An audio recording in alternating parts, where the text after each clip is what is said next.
नमस्कार। GS with GD में आज हम चर्चा करेंगे फिरोज शाह तुगलक की। फिरोज शाह तुगलक का शासनकाल 1351 से 1388 तक रहा। फिरोज तुगलक जो है यानी कि फिरोज शाह तुगलक मोहम्मद बिन तुगलक का चचेरा भाई था और यह सिपा सालार रजब का पुत्र था और इसकी माँ जो थी जौला वह राजपूत राजा रणमल की पुत्री थी। यानी कि इसकी माँ राजपूत थी और इसके पिता मुस्लिम थे और इसने अपने साम्राज्य को विस्तार करने में या किसी नए साम्राज्य को प्राप्त करने में किसी भी प्रकार का कोई प्रयास नहीं किया, कोई इंटरेस्ट नहीं रखा। मतलब जितना था उतने पर ही ये शासन करना चाहता था। 1359 में फिरोज ने इलियास के पुत्र सिकंदर शाह पर आक्रमण करने के लिए आगे बढ़ा 1359 में और रास्ते में गोमती नदी के तट पर जफराबाद नामक स्थान पर यह रुका और अपने भाई मोहम्मद बिन तुगलक यानी जौना खां की स्मृति में एक नगर का निर्माण करवाया जिसे जौनपुर कहा गया। यह जौनपुर उत्तर प्रदेश में स्थित है जिसे पूर्व का सिराज भी पहले कहते थे। तो जौनपुर नगर की स्थापना करी।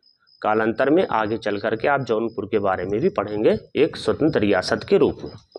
सन 1360 में सुल्तान ने जाजनगर यानी कि उड़ीसा जाजनगर के शासक भानुदेव तृतीय को पराजित किया, उस पर आक्रमण किया, पराजित किया और साथ ही साथ जो जगन्नाथपुरी का मंदिर है, पुरी का जगन्नाथ मंदिर जिसे हम जगन्नाथपुरी कहते हैं, तो पुरी के जगन्नाथ मंदिर को उसने पूरी तरीके से ध्वस्त कर दिया।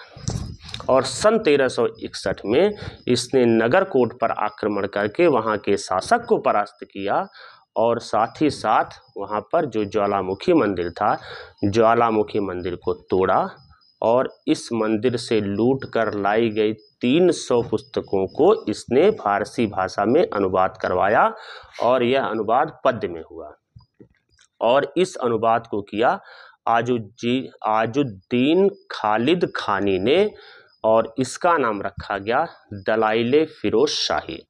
तो दलाइले फिरोज शाही जो कि खालिद खानी द्वारा बनाई गई है फारसी भाषा में पद्य में, यह दरअसल ज्वालामुखी मंदिर को तोड़ने के बाद जो पुस्तकें थी उन पुस्तकों का फारसी पद्य में संकलन है या अनुवाद कह सकते हैं।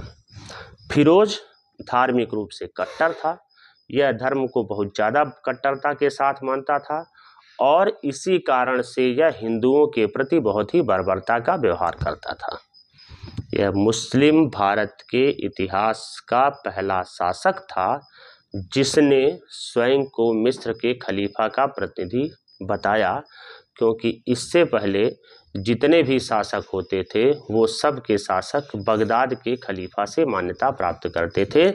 आपने इतिहास के पिछले वीडियो में आपको मैंने इल्तुतमिश के बारे में जब बताया होगा तब मैंने बताया था कि इल्तुतमिश ने बगदाद के खलीफा से मान्यता प्राप्त की थी।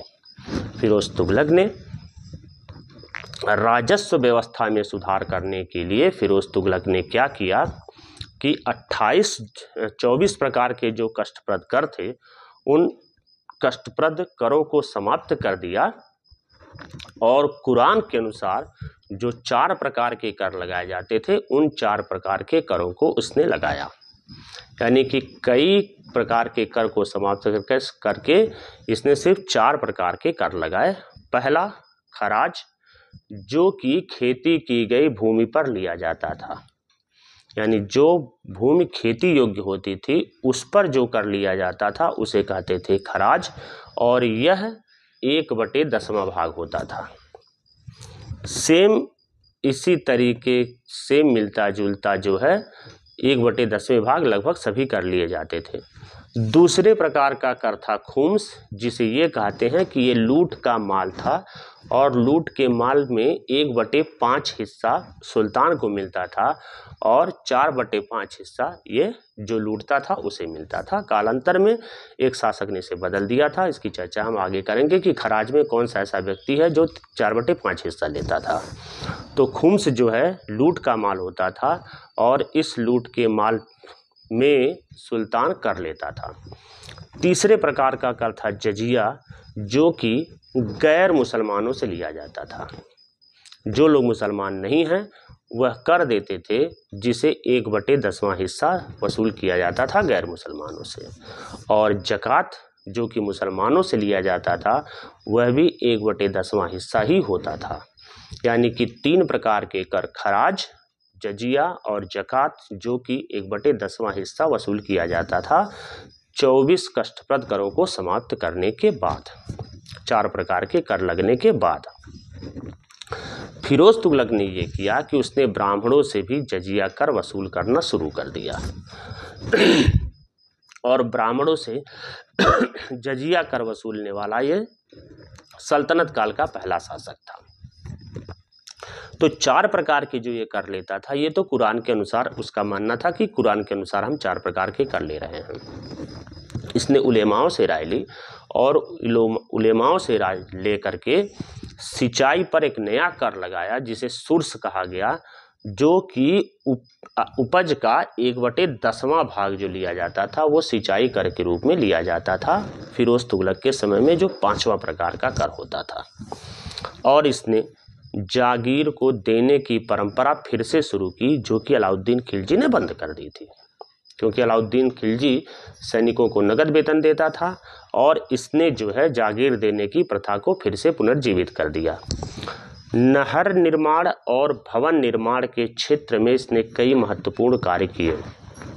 हालांकि नहर निर्माण करवाने का श्रेय वह इसको नहीं जाता है, इससे पहले के शासक ने नहर का निर्माण शुरू कर दिया था, लेकिन इसने 5 बड़ी नहरें बनवाई और वह 5 बड़ी नहरें थीं यमुना नदी से लेकर हिसार यानी हरियाणा तक, सतलज से लेकर के घग्गर तक, सिरमौर की पहाड़ी से लेकर के हांसी तक, घग्गर से फिरोजाबाद तक और फिर फिरोजाबाद से यमुना तक। यानी कि यमुना नदी से लेकर के यमुना नदी तक जो इसने 5 बड़ी नहरें बनवाई और जो कि सिंचाई का प्रबंध करती थी, इसीलिए शायद वह सिंचाई पर कर लेना इसने शुरू कर दिया था उलेमाओं से सलाह लेकर के। नहरें बनवाया था, सबको पानी देता था, तो कर लेने का अधिकार इसका बनता था। अपने साम्राज्य में इसने क्या किया कि बेरोजगारों की एक सूची बनवाई और उस सूची को तैयार कराने के बाद उसने ये कहा कि एक बेरोजगारों की सभी बेरोजगारों की सूची बनेगी।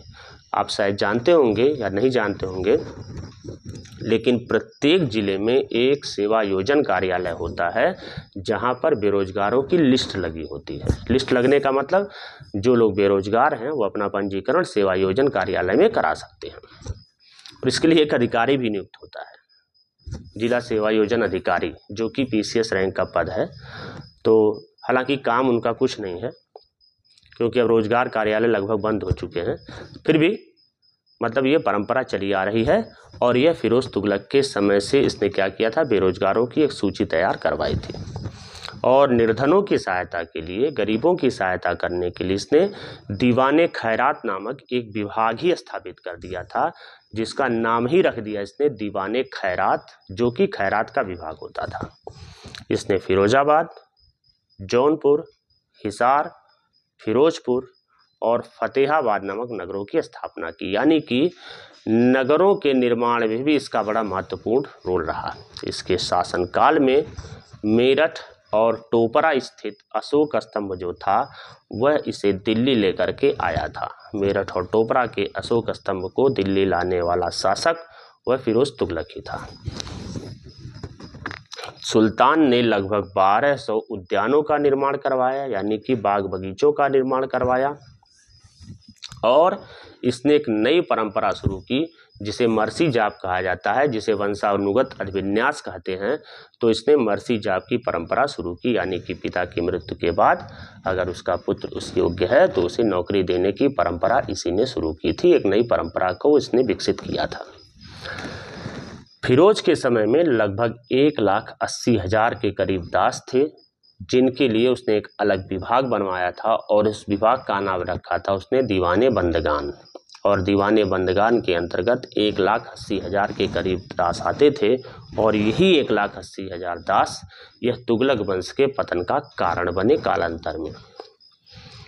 नवीन सिक्के चलाने के क्रम में, नए प्रकार के सिक्के चलाने के क्रम में इसने 6 जीतल का एक सिक्का चलवाया जिसका नाम इसने रखा ससगनी, मतलब 6 जीतल बराबर 1 ससगनी, और 1 जीतल का आधा चलवाया इसने, और 1 जीतल का चौथाई जिसे बिक कहा गया, आधा और बिक नामक सिक्के इसने चलवाए थे, जो कि जीतल का यानी कि 3 नए प्रकार के सिक्के इसने चलवाए। जीतल का 1 चौथाई यानी बिक, जीतल का आधा यानी कि आधा, और 6 जीतल का 1 ससगनी। तो 3 प्रकार के सिक्के इसने चलवाए, और इसने तांबे और चांदी के सिक्के भी चलवाए थे। 20 सितंबर 1388 को इसकी मृत्यु हो गई, और इतिहासकार आरसी मजूमदार ने ये कहा है कि फिरोज तुगलक इस युग का यानी कि सल्तनत काल का सबसे धर्मांध, और इस क्षेत्र में यानी कि धर्मांधता के क्षेत्र में सिकंदर लोदी और औरंगजेब का अग्रगामी था। यानी कि फिरोज तुगलक इतना कट्टर धर्मांध था, कट्टर था धर्म को लेकर के, कि वह सिकंदर लोदी और औरंगजेब का अग्रज था, बड़ा भाई था, समझिए। इतिहासकार हेनरी इलियट और बल्फिंस्टन ने इसे कहा है कि फिरोज तुगलक सल्तनत युग का अकबर था। यानी कोई लोग उसे अकबर मानते हैं और कोई लोग औरंगजेब और सिकंदर लोदी का अग्रज मानते हैं। फिरोज तुगलक के बारे में आज के वीडियो में इतना ही। हम आशा करते हैं कि आपको हमारा वीडियो पसंद आया होगा। अगर पसंद आया हो तो इसे और लोगों को ज़रूर शेयर करें, और लाइक और कमेंट ज़रूर करें। नमस्कार।